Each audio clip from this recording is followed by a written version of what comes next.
ರಾಜ್ಯದಲ್ಲಿ ಕಳೆದ 10 ದಿನಗಳಿಂದ ಕರೋನಾ ಆತಂಕ ಸ್ವಲ್ಪ ಹೆಚ್ಚಾಗಿ ಮನೆ ಮಾಡಿದೆ. ಅದರಲ್ಲೂ ಕೂಡ ಈ ಗಡಿ ಭಾಗದಲ್ಲಿ ತೀವ್ರ ತಪಾಸಣೆ ಆಗಬೇಕು ಅಂತ ಈಗಾಗಲೇ ಆರೋಗ್ಯ ಇಲಾಖೆ ಸೂಚನೆ ಕೂಡ ಕೊಟ್ಟಿದೆ. ಹಾಗಿರುವಾಗಲೂ ಗಡಿ ಭಾಗದಲ್ಲಿ ತಪಾಸಣೆ ಅನ್ನುವಂಥದ್ದು ಹೇಗೆ ನಡೀತಾ ಇದೆ? ನಿಜಕ್ಕೂ ಸರಿಯಾಗಿ ನಡೀತಾ ಇದೆಯಾ?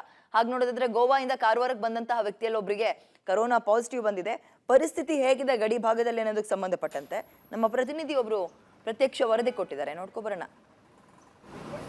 ಕರೋನಾ ರೂಪಾಂತರ ತಳಿ ಉತ್ತರ ಕನ್ನಡ ಜಿಲ್ಲೆಯ ಕಾರವಾರದ ಭಾಗದಲ್ಲಿರುವಂತಹ ವ್ಯಕ್ತಿಗೆ ಗೋವಾದಿಂದ ಬಂದಿದ್ದರಿಂದಾಗಿ ಕಂಡು ಬಂದಿರುವಂಥದ್ದು. ಹೀಗಾಗಿ ಉತ್ತರ ಕನ್ನಡ ಜಿಲ್ಲೆಯ ಜಿಲ್ಲಾಡಳಿತ ಕೂಡ ಈಗ ಒಂದಿಷ್ಟು ಕ್ರಮಗಳನ್ನು ಕೈಗೊಳ್ಳುವಂತಹ ಸಾಧ್ಯತೆಗಳಿದ್ದಾವೆ.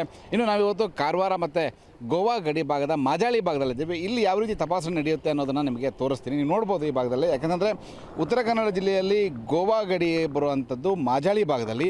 ಈ ಮಾಜಾಳಿ ಭಾಗದಲ್ಲಿ ಯಾವುದೇ ಇದ್ರೂ ಕೂಡ ತಪಾಸಣೆ ಈ ಭಾಗದಲ್ಲೇ ನಡೆಯುವಂಥದ್ದು. ಇನ್ನು ಗೋವಾ ಭಾಗಕ್ಕೆ ಅದು ಡಿಸೆಂಬರ್ ಆದ್ದರಿಂದಾಗಿ ಪ್ರವಾಸಿಗರ ಸಂಖ್ಯೆ ಅತಿ ಹೆಚ್ಚು ಈ ಭಾಗದಲ್ಲೇ ಹೋಗ್ತದೆ. ಆಂಧ್ರ ಇರ್ಬೋದು, ತಮಿಳುನಾಡು ಇರ್ಬೋದು, ಹೀಗೆ ಕೇರಳ ಭಾಗದ ಜನರು ಕರ್ನಾಟಕ ಭಾಗದಿಂದ ರಾಷ್ಟ್ರೀಯ ಹೆದ್ದಾರಿ 66ರಿಂದ ಗೋವಾ ಭಾಗಕ್ಕೆ ಗಡಿ ಭಾಗಕ್ಕೆ ಹೋಗಬೇಕಾಗ್ತದೆ. ಇಂಥ ಸಂದರ್ಭದಲ್ಲಿ ಇಲ್ಲಿ ಭಾಳಷ್ಟು ಸಮಸ್ಯೆಗಳು ಉದ್ಭವ ಆಗೋದು. ಈ ಕಾರಣ ಏನಂತಂದರೆ ರೂಪಾಂತರ ತಳಿ ಬೇರೆ ಬೇರೆ ಭಾಗದಲ್ಲಿಯೂ ಕೂಡ ಕಂಡಿರೋದ್ರಿಂದ ಗೋವಾದಲ್ಲಿಯೂ ಈಗ ಗೋವಾದ ವ್ಯಕ್ತಿ ಕಾರವಾರಕ್ಕೆ ಬಂದಿದ್ದರಿಂದಾಗಿ ಆತನಲ್ಲಿಯೂ ಕಂಡಿತ್ತು. ಹಾಗೆ ಆತನಿಂದಾಗಿ ಅವರ ಮನೆಯ ಸುತ್ತಮುತ್ತಲಿರುವಂತಹ ಜನರಿಗೂ ಕೂಡ ಕಂಡು ಬಂದಿತ್ತು.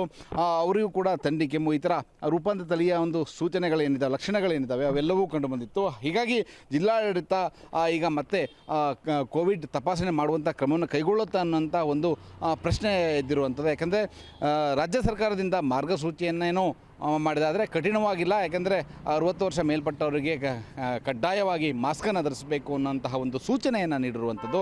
ಇದನ್ನ ಹೊರತಾಗಿ ಬೇರೆ ಯಾವುದೂ ಕೂಡ ಇಲ್ಲ. ಇನ್ನೊಂದು ಗಡಿ ಭಾಗದಲ್ಲಿ ನೀವು ನೋಡ್ಬೋದು, ಪ್ರವಾಸಿಗರು ಪ್ರತಿದಿನ ಈ ಭಾಗದಲ್ಲಿ ಸಾವಿರಾರು ಜನರು ವಾಹನದಲ್ಲೇ ಹೋಗ್ತಾರೆ. ಹಾಗೆ ಈ ಭಾಗದಲ್ಲಿ ನಿಂತು ಹೋಗುವಂಥದ್ದು. ಇನ್ನು ಉತ್ತರ ಕನ್ನಡ ಜಿಲ್ಲೆಯಂತಹ ಕರಾವಳಿ ಪ್ರದೇಶದಲ್ಲಿ ಗೋಕರ್ಣ ಇರ್ಬೋದು, ಮುರುಡೇಶ್ವರ ಇರ್ಬೋದು, ಹೀಗೆ ಭಾಳಷ್ಟು ಭಾಗಗಳಲ್ಲೂ ಕೂಡ ಹೆಚ್ಚಿನ ಸಂಖ್ಯೆಯಲ್ಲಿ ಜನರು ಈ ಭಾಗಕ್ಕೆ ಬರ್ತಾರೆ. ಹಾಗಾಗಿ ಕರೋನಾದ ಆತಂಕ, ಅದರಲ್ಲೂ ರೂಪಾಂತರ ತಳಿಯ ಆತಂಕ ಮತ್ತೆ ಮನೆ ಮಾಡಿರುವಂಥದ್ದು. ಹೊಸ ವರ್ಷಕ್ಕೆ ಒಂದು ರೀತಿಯಲ್ಲಿ ಶಾಕ್ ಇದ್ದಂತೆ.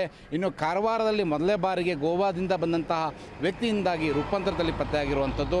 ಇದರ ಜೊತೆಗೆ ಅಕ್ಕಪಕ್ಕದ ಮನೆಯವರಿಗೂ ಕೂಡ ಅದರ ಲಕ್ಷಣಗಳು ಪತ್ತೆಯಾಗಿದ್ದಾವೆ. ಹೀಗಾಗಿ ಜಿಲ್ಲಾಡಳಿತ ಕೂಡ ಈಗ ಕ್ರಮವನ್ನು ಕೈಗೊಳ್ಳುತ್ತೆ.